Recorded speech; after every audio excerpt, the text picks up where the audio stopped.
بسم الله والحمد لله والصلاة والسلام على سيدنا رسول الله.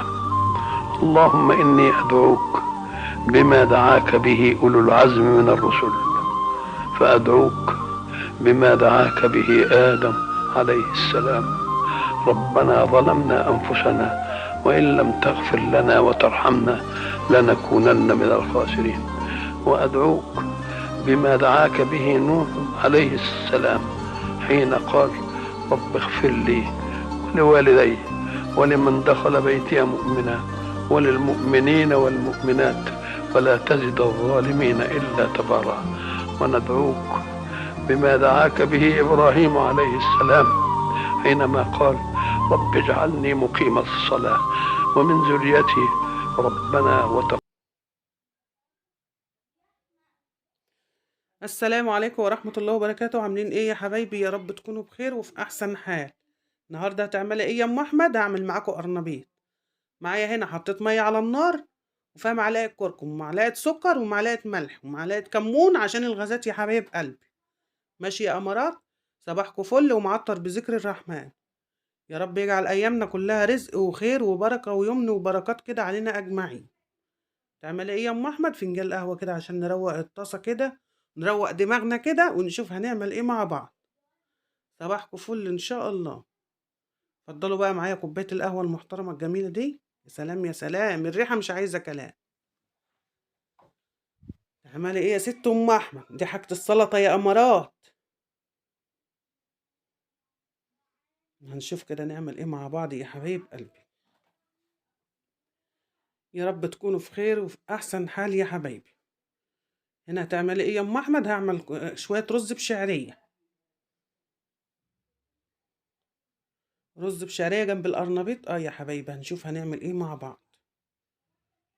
وهنا معلقه سمنه في الحله التانية الصغيره الحلوه دي، ومعلقه توم محترمه.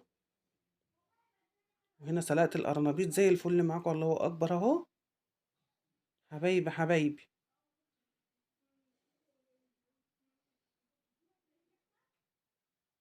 القرنبيط اليوم دول زي العسل. كل حاجة كده تستغلها في الموسم بتاعها واعمليها. انا حطيت معاكم حلة كده على النار على البوتاجاز. هنشوف هنحط فيها ايه. دي مكونات القرنبيط يا حبايبي: شطة وكركم وبهارات فراخ وملح وفلفل اسمر وكمون.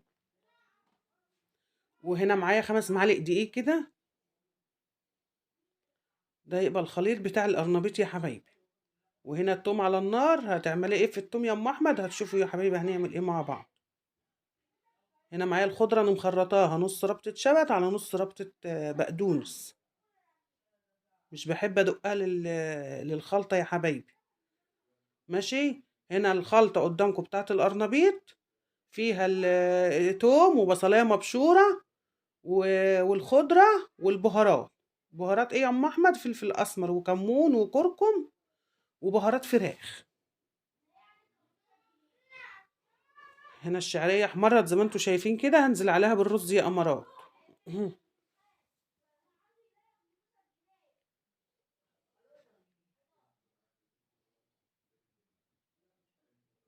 والتومة على النار زي ما انتم شايفين. هنزل عليها بالطماطم اهي يا امارات. التومة اصفرت وحلوت كده بقت فله ونزلنا عليها بالطماطم. سبت شويه طماطم هحطها على الخليط بتاع القرنبيط.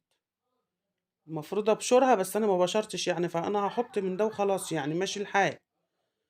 الخلطه دي فيها بصل مبشور وفيها توم مدقوق اللي انا هقلي بيها ان شاء الله. هنا معايا بقى طاجن اهو، في ورق لوري وفلفل متقطع وبصل. هتعملي فيه ايه يا ام احمد؟ هتشوفوا يا حبايبي. ده هيبقى طاجن في الفرن، والصلصه اللي على النار هتتحط عليه. يا سلام بقى يا سلام، جربوه والله العظيم. كان في الفرن اكنها فراخ، ما كانتش قرنبيط، كأن ريحه فراخ كده في الفرن. البصل الحلقات ده مع الورق اللوري والفلفل الحامي المتقطع، يا سلام. جربوه مش هتندموا.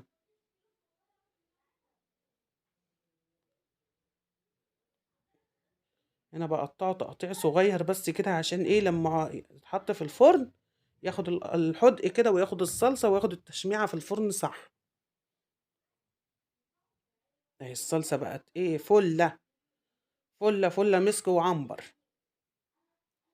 هنزل كده على وش القرنبيط اللي انا حطاه كده مقطعاه قدامكم على ايه، على البصل المتقطع طرنشات والفلفل الحامي والورق اللوري.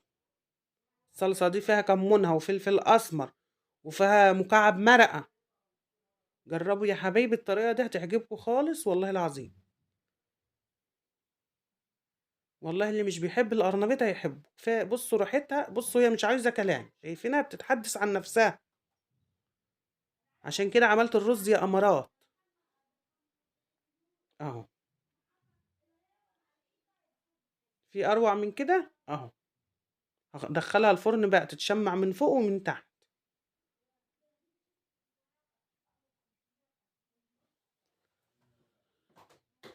هنا الرز ما شاء الله اتفلفل بقى ايه، فله اهو.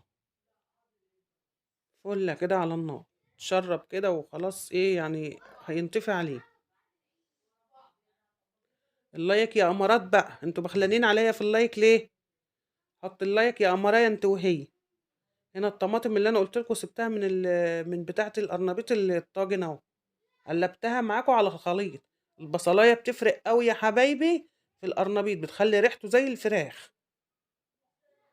وفي تكايه حلوه كمان هتشوفوها دلوقتي معايا للقرنبيط. جربوها مش هتندموا. معايا هنا بهارات فراخ وكمون وكزبره ناشفه والدقيق ماشي، ومكعب مرقه عليها بصراحه عشان ايه، تطعم وتخلي القرنبيطه جميله كده وريحتها حلوه. جربوا الطريقه دي والله واعتمدوها مش هتندموا عليها. طبعا القرنبيط ده مفيش بيضه، والله ما تحط فيه بيضه. فحاولوا ان انتوا توفروا كده بقى، كفايه الغلا اللي احنا فيه ده، ويعني ايه كفايه علينا الزيت، مش هيبقى بيض وزيت. ربنا يرحمنا يا رب. كفايه الزيت، الازازه بقت ب70 جنيه يعني. ده معدل ازازه ما شاء الله اللي في الحله ده. شايفين يا امارات؟ فنحاول ايه اللي نقدر نوفره يا حبايبي نوفره، لو ان احنا بنشيلها من هنا نلاقيها هنا، فما شاء الله يعني الدنيا تمام. ربنا يرحمنا يا رب.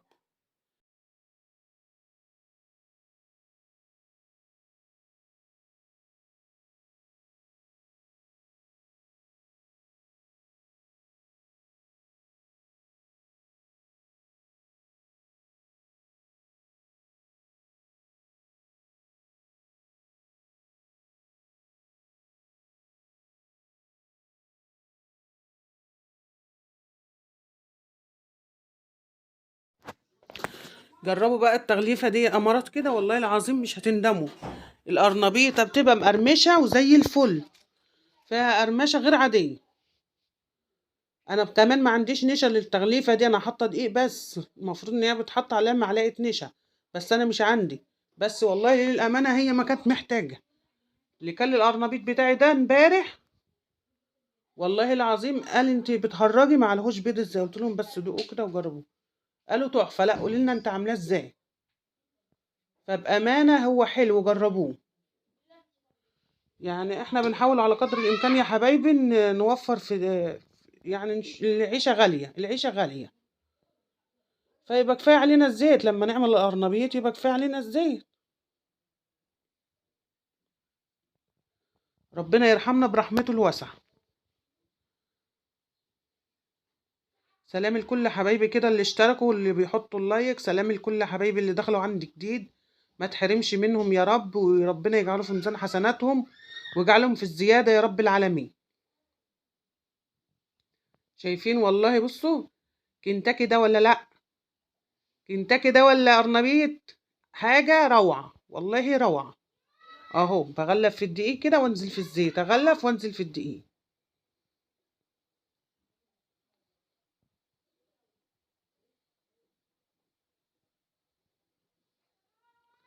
شايفين حاجه في منتهى الروعه.